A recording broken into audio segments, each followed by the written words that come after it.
Hello friends, ನಿಮ್ಮ ಚಪ್ಪಾಳೆ ಕನ್ನಡ ಚಾನಲ್‌ಗೆ ಸ್ವಾಗತ. ಇವತ್ತಿನ ರೆಸಿಪಿ ನೀವು ಕ್ವಿಕ್ ಆಗಿ ಮನೆಯಲ್ಲಿ ಅತಿ ಕಡಿಮೆ ಟೈಮಲ್ಲೇ ನೀವು ಒಂದು ತಿಂಡಿಯನ್ನ ತಯಾರಿಸ್ಕೊಳ್ಳುವಂತದ್ದು. ಇದನ್ನ ನೀವು ಬೆಳಗಿನ ತಿಂಡಿಗೂ ಮಾಡ್ಕೋಬಹುದು, ಇಲ್ಲಾಂದ್ರೆ ಸಂಜೆ ಹೊತ್ತಿನ ತಿಂಡಿಗೂ ಕೂಡ ಮಾಡ್ಕೋಬಹುದು. ಹೌದು, ಇದು ಬಂದು ಅವಲಕ್ಕಿಯಿಂದ ನೀವು ಇಡ್ಲಿನ ಮಾಡ್ಕೊಳ್ಳುವಂತದ್ದು. ಮೊದಲಿಗೆ ಇದಕ್ಕೆ 1 ಕಪ್ಪಲ್ಲಿ ಮೊಸರನ್ನ ತಗೊಳ್ತಾ ಇದ್ದೀನಿ. ಹಾಗೆ ಅವಲಕ್ಕಿ ಅಂದ್ರೆ ದಪ್ಪ ಅವಲಕ್ಕಿ ಅಂತೀವಲ್ಲ ಅದನ್ನ ಒಂದು ದೊಡ್ಡ ಲೋಟದಲ್ಲಿ ಅಂದ್ರೆ 250 ಗ್ರಾಮ್ ಸೈಜ್ ಲೋಟದಲ್ಲಿ 1 ಲೋಟ ತಗೊಳ್ಳಿ. ಹಾಗೆ ಇಡ್ಲಿ ರವೆ ಅಂದ್ರೆ ಅಕ್ಕಿ ರವೆ ಅಂತೀವಲ್ಲ, ಸ್ವಲ್ಪ ದೊಡ್ಡದು, ಅದೇ ಒಂದ್ ಸೇಮ್ ಅಳತೆಯಲ್ಲಿ 2 ಲೋಟ ತಗೊಳ್ತಾ ಇದ್ದೀನಿ. ಅಂದ್ರೆ 250 ಗ್ರಾಮ್ ಅಲ್ಲಿ 2 ಲೋಟ ತಗೊಳ್ತಾ ಇದ್ದೀನಿ. ಜೊತೆಗೆ 1 ಕಪ್ ಆಗುವಷ್ಟು ತೆಂಗಿನ ತುರಿ ತಗೊಂಡಿದ್ದೀನಿ. ಇದು ನೀವು ಎಷ್ಟು ಹಾಕಿದ್ರೂ ರುಚಿ ಕೊಡುತ್ತೆ.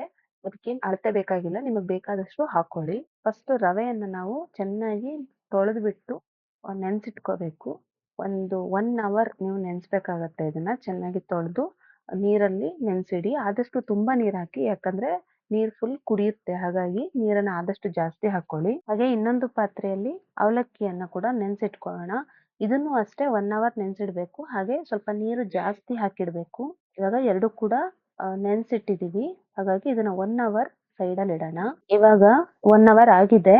ಇವಾಗ ಅವಲಕ್ಕಿಯನ್ನ ನಾವು ಚೆನ್ನಾಗಿ ಹಿಂಡ್ಬಿಟ್ಟು ಮಿಕ್ಸಿಗೆ ಹಾಕೋಬೇಕು. ಚೆನ್ನಾಗಿ ಹಿಂಡ್ಕೊಳ್ಳಿ. ಆದಷ್ಟು ನೀರನ್ನ ಚೆನ್ನಾಗಿ ಹಿಂಡಿದ್ರು ತೊಂದ್ರೆ ಇಲ್ಲ. ಇವಾಗ ಬಟ್ಟೆಯಲ್ಲಿ ಹಾಕ್ಬಿಟ್ಟು ನೀವು ಹಿಂಡ್ಕೊಂಡ್ರು ತೊಂದ್ರೆ ಇಲ್ಲ. ಆದಷ್ಟು ನೀರನ್ನ ಹಿಂಡ್ಕೊಳ್ಳಿ. ನಂತರ ಈ ಅವಲಕ್ಕಿಗೆ ನಾವು ಮೊಸರು ತಗೊಂಡಿದ್ವಲ್ಲ 1 ಕಪ್, ಆ ಮೊಸರನ್ನ ಹಾಕೊಳ್ಳೋಣ. ಈ 1 ಕಪ್ ಅಂದ್ರೆ ನಿಮ್ಗೆ ಆಲ್ಮೋಸ್ಟ್ ಒಂದು ದೊಡ್ಡ ಲೋಟದಲ್ಲಿ 1 ಲೋಟ ಮೊಸರಷ್ಟು ಬರುತ್ತೆ. ಇದನ್ನ ಹಾಕೊಳ್ಳೋಣ ಇವಾಗ. ಅದಕ್ಕೆ ತೆಂಗಿನಕಾಯಿ ತುರಿಯನ್ನ ಹಾಕೊಳ್ಳೋಣ. ಹಾಗೆ ನೀರ್ ಬೇಕು ಅಂದ್ರೆ ಸ್ವಲ್ಪ ನೋಡಿ ಹಾಕೊಳ್ಳಿ. ಅಷ್ಟೇ ಹಾಕೊಳಕ್ ಹೋಗ್ಬೇಡಿ. ಸ್ವಲ್ಪ ಗಟ್ಟಿಯಾಗಿ ಬಂತು ಅಂದ್ರೆ ಸ್ವಲ್ಪ ನೀರ್ ಹಾಕೋಬೇಕು. ಮತ್ತೆ ತುಂಬಾ ನೀರು ಮಾಡ್ಕೊಳ್ಳೋ ಹಾಗಿಲ್ಲ. 1 ಸುತ್ತು ತಿರ್ಸಿದೀನಿ ಈಗ. ಇವಾಗ ನೋಡಿ ನನ್ಗೆ ಈ ರೀತಿ ಬಂದಿದೆ. ನನ್ಗೆ ಇದಕ್ಕೆ ಸ್ವಲ್ಪ ನೀರ್ ಬೇಕು. ಹಾಗಾಗಿ ನಾನು ಆ ಮೊಸರು ಹಾಕೊಂಡಿದ್ನಲ್ಲ ಆ ಪಾತ್ರೆಯನ್ನೇ ಸ್ವಲ್ಪ ನೀರಲ್ಲಿಟ್ಟು ಹಾಕೊಂಡು ಅದನ್ನ ಹಾಕೊಳ್ತಾ ಇದೀನಿ. ಹಾಗಾಗಿ ನೀವು ನೋಡ್ಬಿಟ್ಟು ಹಾಕೊಳ್ಳಿ. ನಿಮ್ಗೆ ಸ್ವಲ್ಪ ತೆಳ್ಳಗ್ ಬಂದಿಲ್ಲ ಅಂದ್ರೆ ನೋಡ್ಬಿಟ್ಟು ಸ್ವಲ್ಪ ಹಾಕೊಳ್ಳಿ. ಈ ತರ ಬಂದಿದೆ ನನ್ಗೆ. ಇದನ್ನ ತುಂಬಾ ನುಣ್ಣಗ್ ಹರ್ಕೋಬೇಕು. ಈ ಕನ್ಸಿಸ್ಟೆನ್ಸಿಗೆ ಬಂದಿದೆ ನೋಡಿ. ಇದು ತುಂಬಾ ನೀರು ಆಗಿಲ್ಲ, ತುಂಬಾ ದಪ್ಪಗೂ ಆಗಿಲ್ಲ. ಆ ರೀತಿ ಇಟ್ಕೋಬೇಕು. ಇದನ್ನ ಇವಾಗ ಒಂದು ಪಾತ್ರೆಗೆ ಹಾಕೊಳ್ತೀನಿ. ಹಾಗೆ ಎಷ್ಟು ನೈಸ್ ಆಗಿ ಹರ್ಕೋಬೇಕು ಅಂದ್ರೆ ನೋಡಿ, ನೀವು ನಾರ್ಮಲ್ ಆಗಿ ಇವಾಗ ದೋಸೆಗೆಲ್ಲ ಅರಿತಿರಲ್ಲ ಹಾಗೆ ನೈಸ್ ಆಗಿ ಹರ್ಕೋಬೇಕು. ಇವಾಗ ಈ ಮಿಕ್ಸ್ಚರ್ ಏನಿದೆ ಅಲ್ಲ, ಇದಕ್ಕೆ ನಾವು ಆಗ ನೆನ್ಸಿಟ್ಟಿದ್ವಲ್ಲ 1 ಅವರ್ ಹಿಂದೆ ರವೆ, ಅದನ್ನ ಕೂಡ ಚೆನ್ನಾಗಿ ಹಿಂಡ್ಬಿಟ್ಟು ಇದಕ್ಕೆ ಹಾಕೋಬೇಕು. ಆದಷ್ಟು ಇವಾಗಂತೂ ನೀರ್ ಇಲ್ದೇ ಇರೋ ತರಾನೇ ನೀವ್ ಹಾಕೋಬೇಕು. ಎಷ್ಟು ಹಿಂಡ್ತಿರೋ ಅಷ್ಟು ಚೆನ್ನಾಗ್ ಬರುತ್ತೆ. ಸ್ವಲ್ಪನೂ ನೀರಿನ ಅಂಶ ಇಡಬಾರ್ದು. ಇವಾಗ ಇದನ್ನ ಚೆನ್ನಾಗಿ ಹಿಂಡಿ ಹಾಕೊಳ್ಳೋಣ. ತಿಂಡಿ ನಿಮ್ಗೆ ಒಂದೇ ಬೆಳಗಿನ ಹೊತ್ತು ಮಾಡ್ಕೋಬಹುದು, ಇಲ್ಲಾಂದ್ರೆ ಸಂಜೆ ಹೊತ್ತು ಮಾಡ್ಕೋಬಹುದು.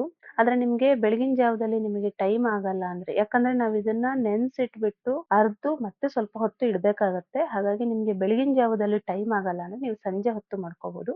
ಇಲ್ಲ ಅಂದ್ರೆ ನೀವು ರಾತ್ರಿ ಹೊತ್ತು ನೀವು ಈ ರೀತಿ ನೆನ್ಸಿಟ್ಬಿಟ್ಟು 1 ಅವರ್ ಅರ್ದು ಹಾಗೆ ಇಟ್ಕೊಂಡ್ರೆ ಬೆಳಿಗ್ಗೆ ನೀವು ಮಾಡ್ಕೊಳಕ್ಕೆ ರೆಡಿ ಆಗತ್ತೆ. ನೀವು ಬೆಳಿಗ್ಗೆನೆ ನಾನು ಅರ್ದ್ಬಿಟ್ಟು ವೇಟ್ ಮಾಡಿ ಮಾಡ್ತೀನಿ ಅಂದ್ರೆ ಅರ್ದು ಮಿಕ್ಸ್ ಮಾಡಿದ ನಂತರ ನೀವು 2 ಅವರ್ ಬಿಡ್ಬೇಕಾಗತ್ತೆ. ಇವಾಗ ಅರ್ಕೊಂಡಿರೋದು ಮತ್ತೆ ಈ ರವೆಯನ್ನ ಚೆನ್ನಾಗಿ ಮಿಕ್ಸ್ ಮಾಡಿ, ಮತ್ತೆ ಅದಕ್ಕೆ ಯಾವುದೇ ರೀತಿ ನೀರ್ ಹಾಕೋಕ್ ಹೋಗ್ಬೇಡಿ. ಯಾಕಂದ್ರೆ ನೀವು 2 ಗಂಟೆ ಟೈಮ್ ಇದನ್ನ ಇಡ್ಬೇಕು. ಇಟ್ಟ ನಂತರ ಕೆಲವೊಂದ್ಸಲ ನೀರ್ ಬರೋ ಚಾನ್ಸಸ್ ಇರುತ್ತೆ. ಹಾಗಾಗಿ ಈಗ ಯಾವುದೇ ರೀತಿಯ ನೀರ್ ಹಾಕ್ಬೇಡಿ. ನಾನು ಆಗ್ಲೇ ಹೇಳ್ದಾಗೆ ನೀವ್ ಈ ರೀತಿ ಮಿಕ್ಸ್ ಮಾಡ್ಬಿಟ್ಟು ಈ ಮಿಕ್ಸ್ಚರ್‌ನ ನೀವು ರಾತ್ರಿನೇ ರೆಡಿ ಮಾಡಿಟ್ರೆ ಬೆಳಿಗ್ಗೆ ಡೈರೆಕ್ಟ್ ಆಗಿ ಮಾಡ್ಕೋಬಹುದು. ಇಲ್ಲ ನೀವು ಕೂಡ್ಲೇ ಮಾಡ್ತೀನಿ ಅಂದ್ರೆ ನೀವು ಈ ಮಿಕ್ಸ್ಚರ್‌ನ 2 ಅವರ್ ಆದ್ರೂ ಇಡ್ಲೇಬೇಕು. ಇನ್ನ ನೀವು ರಾತ್ರಿ ಅರ್ದಿಟ್ಕೊಂಡು ಬೆಳಿಗ್ಗೆ ಮಾಡ್ಕೋತೀನಿ ಅಂದ್ರೂ ಮಾಡ್ಬೋದು. ಆದ್ರೆ ಏನಂದ್ರೆ ಹುಳಿ ಆಗಕ್ಕೆ ಜಾಸ್ತಿ ಬಿಡ್ಬಾರ್ದು. ಹಾಗಾಗಿ ಇದನ್ನ ರೆಡಿ ಮಾಡಿ ಒಂದ್ 2 ಅವರ್‌ಗೆ ಮಾಡ್ಕೊಂಡ್ರೆ ಚೆನ್ನಾಗಿರುತ್ತೆ. ಈ ಕಡೆ ಸ್ವಲ್ಪ ಚಳಿ ವೆದರ್ ಇರೋ ಕಡೆ ನೈಟ್ ಮಾಡಿದ್ರೆ ನಡೆಯುತ್ತೆ. ಹಾಗಾಗಿ ನಾವ್ ಇವಾಗ ಬೆಂಗಳೂರಲ್ಲಿ ಇದೀವಿ. ಇವಾಗ ಇದನ್ನ ನಾವು ರಾತ್ರಿ ಮಾಡ್ಬಿಟ್ಟು ಬೆಳಿಗ್ಗೆ ಇಡ್ಲಿ ಮಾಡ್ಕೋತೀವಿ. ಬಟ್ ನಾವು ಊರಲ್ಲಿ ಅಂದ್ರೆ ಉಡುಪಿ ನಮ್ ಊರಲ್ಲಿ ಇದ್ದಾಗ ನಾವ್ ಇದನ್ನ ಬೆಳಿಗ್ಗೆ ಹೊತ್ತೆ ಬೆಳಿಗ್ಗೆ ಬೇಗ ನೆನ್ಸಿಟ್ಬಿಟ್ಟು ಅರ್ದ್ಬಿಟ್ಟು 2 ಅವರ್ ಬಿಟ್ಟು ಮಾಡ್ಕೊತಾ ಇದ್ವಿ.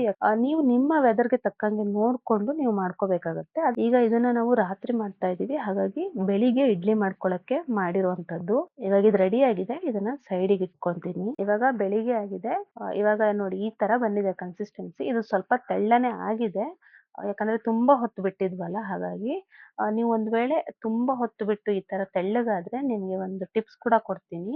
ಈ ಸಣ್ಣ ರವೆ ಬರುತ್ತೆ ನೋಡಿ, ಆ ರವೆಯನ್ನ ಕೂಡ ನೀವು ಸ್ವಲ್ಪ ಈ ಟೈಮಲ್ಲಿ ಆಡ್ ಮಾಡ್ಕೋಬಹುದು. ಅಂದ್ರೆ ಒಂದು 10 ನಿಮಿಷ ನೆನ್ಸಿಟ್ಟು ಅದನ್ನ ಇದಕ್ಕೆ ಹಾಕ್ಬಿಟ್ಟು ಕಲ್ಸಿ ಇಡ್ಲಿ ತಟ್ಟೆಗೆ ಹಾಕೋಬಹುದು.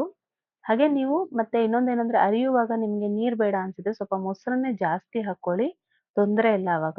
ಹಾಗಾಗಿ ಕನ್ಸಿಸ್ಟೆನ್ಸಿ ನೋಡ್ಕೊಳ್ಳಿ. ನಿಮ್ಗೆ ಈಗ ನೋಡೋದಕ್ಕಿಂತ ಇನ್ನ ಸ್ವಲ್ಪ ದಪ್ಪನೇ ಬರ್ಬೇಕು. ಇವಾಗ ಇದಕ್ಕೆ ರುಚಿಗೆ ತಕ್ಕಷ್ಟು ಉಪ್ಪನ್ನ ಹಾಕೊಳ್ತಾ ಇದ್ದೀನಿ. ಹಾಗೆ ನನ್ಗೂ ಇದು ಸ್ವಲ್ಪ ನೀರಾಗಿತ್ತು. ಹಾಗಾಗಿ ನಾನೇನ್ ಮಾಡ್ದೆ, ಸ್ವಲ್ಪ ರವೆನ ಕೂಡ ಹಾಕೊಂಡಿದೀನಿ. ಇದು ಎಷ್ಟು ದಪ್ಪ ಬರ್ಬೇಕು ಅಂದ್ರೆ, ನೀವು ಇಡ್ಲಿ ತಟ್ಟೆಗೆ ಹಾಕುವಾಗ ತುಂಬಾನೇ ಗಟ್ಟಿಯಾಗಿ ಬರ್ಬೇಕು. ಉಪ್ಪು ಹಾಕಿದ್ಮೇಲೆ ಚೆನ್ನಾಗಿ ಮಿಕ್ಸ್ ಮಾಡ್ಕೊಂಡು ಇಡ್ಲಿ ತಟ್ಟೆಗೆ ಫಸ್ಟ್ ಚೆನ್ನಾಗಿ ಎಣ್ಣೆ ಸವರ್ಕೊಂಡು ಇದನ್ನ ಹಾಕೊಳ್ತೀನಿ. ಇದು ನೀವು ಮಾಮೂಲಿ ಇಡ್ಲಿ ಮಾಡ್ತೀರಲ್ಲ ಹಾಗೆ ಸೇಮ್ ಪ್ರೊಸೆಸ್‌ನೇ ಫಾಲೋ ಮಾಡುವಂತದ್ದು. ನಾರ್ಮಲ್ ಆಗಿ ಎಣ್ಣೆ ಅಥವಾ ಕೆಲವರು ನೀರು ಹಾಕೊಂಡ್ಬಿಟ್ಟು ಅದಕ್ಕೆ ಇಡ್ಲಿಯನ್ನ ಹಾಕುವಂತದ್ದು ಮಾಡ್ತಾರೆ. ಅದನ್ನು ಕೂಡ ನೀವು ಮಾಡ್ಬೋದು. ಹಾಗೆ ಇಡ್ಲಿಗೆ ನಾವು ಒಂದು 7 ರಿಂದ 10 ನಿಮಿಷ ಬಿಡ್ತೀವಲ್ಲ, ಹಾಗೆ ಸೇಮ್ ಹಾಗೆ ಇದನ್ನ ಕೂಡ ಬಿಡುವಂತದ್ದು. ನನ್ನ ಇಡ್ಲಿ ಕುಕ್ಕರಲ್ಲಿ ನಾನೊಂದು 8 ನಿಮಿಷ ಬಿಟ್ಟಿದ್ದೆ. ಹಾಗಾಗಿ ನಿಮ್ಮ ಒಂದು ಇಡ್ಲಿ ಕುಕ್ಕರ್‌ನ ಅಥವಾ ಇಡ್ಲಿ ಪಾತ್ರೆಯನ್ನ ನೋಡ್ಕೊಂಡು ಇಟ್ಕೊಳ್ಳಿ. ಸರಿ, ಇವಾಗ ಇಡ್ಲಿ ಆಗಿದೆ ನೋಡಿ. ನೋಡಿ ಇಡ್ಲಿ ಎಷ್ಟು ಚೆನ್ನಾಗಿ ರೆಡಿ ಆಗಿದೆ. ನಿಮ್ಗೇನು ಡಿಫರೆನ್ಸ್ ಅನ್ಸಲ್ಲ ನಾರ್ಮಲ್ ನೀವು ಬೇರೆ ಇಡ್ಲಿ ಮಾಡೋದಕ್ಕೂ ಇದಕ್ಕೂ. ಹಾಗೆ ನೋಡಿ ಎಷ್ಟು ಸ್ಮೂತ್ ಆಗಿ ಬಂದಿದೆ. ನೋಡಿ ಈ ತರ ಮುರಿದ್ರೆ ಎಷ್ಟು ಸ್ಮೂತ್ ಆಗಿ ಬಂದಿದೆ. ಹಾಗೆ ತುಂಬಾ ಸ್ಮೂತ್ ಆಗಿ ಕರ್ಗೋಗುತ್ತೆ ಬಾಯಲ್ಲಿಟ್ರು ಕೂಡ. ಈ ಇಡ್ಲಿಗೆ ನಾನು ಕಾಂಬಿನೇಷನ್ ಆಗಿ ತೆಂಗಿನಕಾಯಿ ಚಟ್ನಿ ಜೊತೆ ಇಟ್ಟಿದ್ದೀನಿ. ನೋಡಿ ತುಂಬಾ ಚೆನ್ನಾಗಿ ಬರುತ್ತೆ, ಸಖತ್ತಾಗಿರುತ್ತೆ ಟೇಸ್ಟ್ ಕೂಡ. ನೀವು ಒಮ್ಮೆ ಟ್ರೈ ಮಾಡಿ ಮನೇಲಿ. ನೀವು ಟ್ರೈ ಮಾಡಿ ಹೇಗಾಗಿದೆ ಅಂತ ಕಮೆಂಟ್ ಮಾಡಿ ತಿಳಿಸಿ. ಹಾಗೆ ನಿಮ್ಗೆ ವಿಡಿಯೋ ಇಷ್ಟ ಆಗಿದ್ರೆ ದಯವಿಟ್ಟು ಲೈಕ್ ಮಾಡಿ, ಶೇರ್ ಮಾಡಿ. ಮತ್ತೆ ನೀವು ಫಸ್ಟ್ ಟೈಮ್ ನಮ್ಮ ಚಾನಲ್ ನೋಡೋರಾಗಿದ್ರೆ ದಯವಿಟ್ಟು ಸಬ್ಸ್ಕ್ರೈಬ್ ಮಾಡ್ಕೊಳ್ಳಿ. ಮತ್ತೆ ನೆಕ್ಸ್ಟ್ ಇನ್ನೊಂದು ವಿಡಿಯೋಲಿ ಸಿಗೋಣ. ಅಲ್ಲಿವರೆಗೂ ಟೇಕ್ ಕೇರ್. Bye bye.